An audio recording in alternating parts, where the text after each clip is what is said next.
Bom dia, graça e paz. Vamos a mais um capítulo em nossa jornada pelas Escrituras. Hoje leremos no livro do profeta Jeremias, no capítulo 28, que diz: No mesmo ano, no princípio do reinado de Zedequias, rei de Judá, isto é, no quinto mês do quarto ano, Hananias, filho de Azure, profeta da cidade de Gibeão, falou comigo na casa do Senhor, na presença dos sacerdotes e de todo o povo. Ele me disse: Assim diz o Senhor dos Exércitos, o Deus de Israel: Quebrei o jugo do rei da Babilônia. Dentro de 2 anos eu trarei de volta a este lugar todos os utensílios da casa do Senhor, que Nabucodonosor, rei da Babilônia, tirou daqui e levou para a Babilônia. Eu também trarei de volta a este lugar Jeconias, filho de Joaquim, rei de Judá, e todos os exilados de Judá que foram para a Babilônia, diz o Senhor, porque quebrei o jugo do rei da Babilônia. Então o profeta Jeremias respondeu ao profeta Hananias, na presença dos sacerdotes e de todo o povo que estava na casa do Senhor. Jeremias disse: Amém. Que assim faça o Senhor. Que o Senhor confirme as palavras que você profetizou e traga de volta a este lugar os utensílios da casa do Senhor e todos os exilados que estão na Babilônia. Mas ouça bem esta palavra que eu falo a você e a todo o povo. Os profetas que houve antes de mim e antes de você, desde a antiguidade, profetizaram guerra, calamidade e peste contra muitas terras e grandes reinos. O profeta que profetizar paz será conhecido como profeta enviado pelo Senhor, apenas quando a sua palavra se cumprir. Então o profeta Hananias tirou a canga que estava no pescoço do profeta Jeremias e a quebrou. Depois falou na presença de todo o povo: Assim diz o Senhor: Deste modo, dentro de 2 anos, quebrarei o jugo de Nabucodonosor, rei da Babilônia, pôs sobre o pescoço de todas as nações. Diante disso, Jeremias, o profeta, foi embora, seguindo o seu caminho.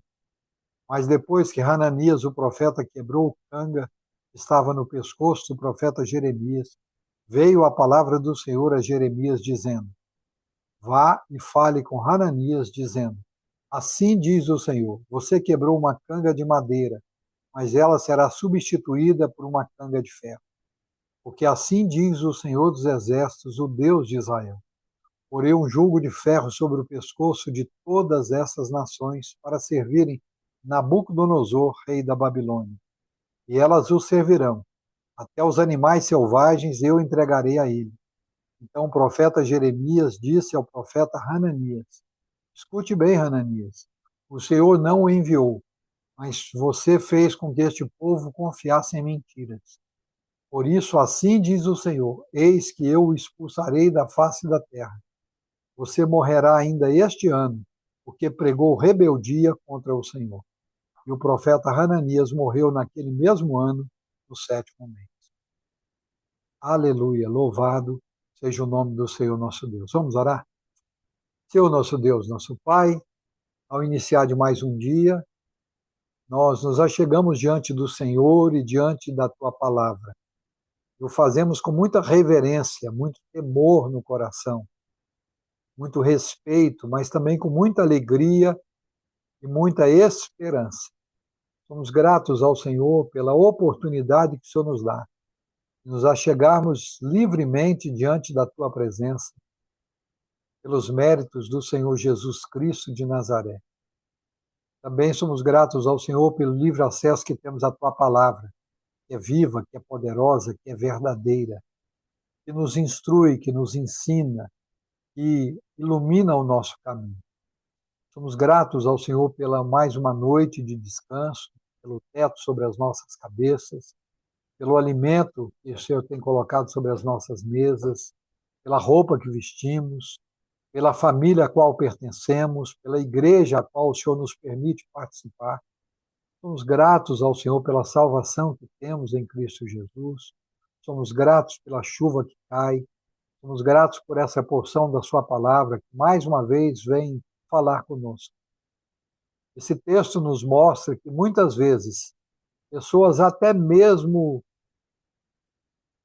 enganadas, iludidas, bem intencionadas, que se deixam levar pelos seus sentimentos e que proclamam algo em nome do Senhor, nem sempre o fazem de fato e de verdade. O Senhor é um Deus autêntico, um Deus verdadeiro, um Deus que pune os falsos profetas, mas ainda assim, muitas vezes eles se levantam em nosso meio e fazem um estrago no meio do teu povo. O texto termina com Jeremias proferindo um juízo para a vida do profeta Ananias e um juízo mais duro ainda para o povo, porque se deixou levar. E o juízo e a profecia de Jeremias se cumpriu na vida do povo e na vida do profeta Ananias. É difícil, Senhor, ser um profeta fiel ao Senhor como foi Jeremias, aquele que prega tão somente a palavra do Senhor. Porque muitas vezes a tua palavra não agrada ao nosso ouvido e ao nosso coração. Porque a tua palavra nos corrige, nos admoesta, nos orienta, expõe o nosso pecado, expõe a nossa vaidade, o nosso orgulho, expõe a podridão do nosso coração.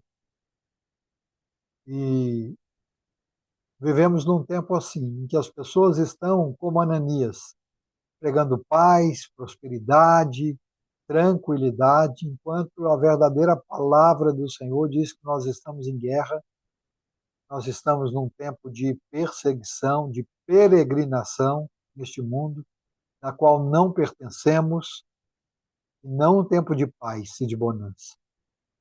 Que o Senhor fortaleça cada um dos verdadeiros Jeremias que tem pregado a tua palavra com fidelidade.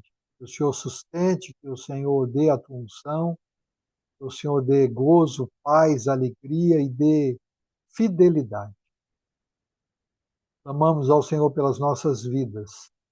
Que o Senhor também nos dê fome e sede de ti, fome e sede da tua palavra. E que na tua palavra nós possamos meditar dia e noite, possamos amá-la de tal maneira, a meditar nela dia e noite, tendo sempre cuidado de fazer conforme tudo nela está escrito. Que o Senhor assim nos fortaleça para que não sejamos levados por caminhos errôneos, por profecias falsas, por ensinos mentirosos. Possamos perceber que estamos em guerra, guerra contra a nossa carne, guerra contra o mundo, guerra contra o diabo. Somos peregrinos em terras estrangeiras, e que o fato de sermos peregrinos e de vivermos a vida de Cristo, isso incomoda, isso gera perseguição. O Senhor Jesus mesmo disse: eles perseguiram a mim, também perseguirão a vocês, mas eles ouviram a minha palavra e ouvirão a de vocês. Possamos compreender isso e assim vigiar cada vez mais, buscando vivemos uma vida de devoção ao Senhor, de submissão ao Senhor, de submissão à tua palavra, uma vida de oração, uma vida de meditação na tua palavra, de leitura, de estudo, uma vida de comunhão. Possamos compreender como é importante termos uma vida de devoção individual, familiar, uma vida de comunhão com a igreja. Possamos, Senhor, que o Senhor abra o nosso entendimento para que possamos perceber quão importante e vital é a vida no seio da tua igreja. Que isso possa ser um dos pilares da nossa vida e da nossa fé. Temos vivido tempos em que muitos de nós, por poucas coisas ou por quase nada, têm afastado da tua igreja, por vergonha, por dor, por sofrimento, por uma necessidade de um ganho maior, por preguiça, por tantos motivos fúteis. Temos muitas vezes nos afastado da tua igreja. Sabemos que isso não é novo. O povo já fazia isso no Antigo Testamento, o povo fazia isso na época do Novo Testamento, a ponto do autor aos Hebreus proferir esta palavra, dizendo que nós não devemos deixar de nos congregar, como é costume de alguns, ainda mais quando o tempo se aproxima. Como esta palavra é verdadeira e é atual para cada um de nós. Ajuda-nos, Senhor, a vivermos uma vida de devoção, uma vida de compromisso com o Senhor, com a sua palavra e com a sua igreja. E possamos nos compromissar com a tua casa, com a tua igreja, com a igreja local. Possamos entender que não existe compromisso com a igreja espiritual, com a igreja universal, se não há compromisso com a igreja local. Sabemos que a igreja e as denominações são imperfeitas, são falhas. E te louvo por isso também, porque exatamente por ser falhas e ter defeitos é que nos cabe, porque nós somos cheios de defeitos e de falhas.